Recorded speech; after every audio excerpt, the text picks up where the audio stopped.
లక్ష majority గెలుస్తున్నాను.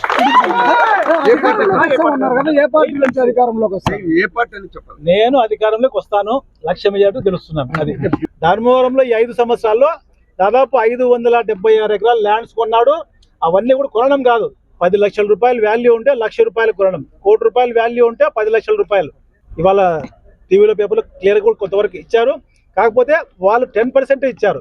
ఆయన చేసింది 100 రూపాయలు ఉంటే 100 ఉంటే 10 రూపాయలు ఆయన చూపించారు. ఇవాళ ఒకసారి నేను కూడా తొందరలోనే ఇవన్నీ ఏవైతే 3,500 కోట్లు ఏ విధంగా సంపాదించాడు, ఏ దాంట్లో సంపాదించి అది కూడా తొందరలోనే ఎపిసోడ్ 5 పెట్టి తప్పకుండా దాన్ని కూడా రిలీజ్ చేస్తాం. ఎవరు కూడా ఇబ్బంది పడాల్సిన పనిలే. ఎవరైతే ధర్మవరం ప్రజలు ఉన్నారో అందరికీ కూడా ఈ రోజు ఏవైతే కబ్జాలు చేసి అన్ని దోచుకున్నారో అవన్నిటికీ కూడా తప్పకుండా ఒక డిఎస్పీ, అదేవిధంగా ఒక జడ్జి గారిని సపరేట్ ఒక సిట్ వేసి తప్పకుండా వాళ్ళందరికీ కూడా ప్రజలందరికీ న్యాయం చేస్తామని తెలియజేస్తాం.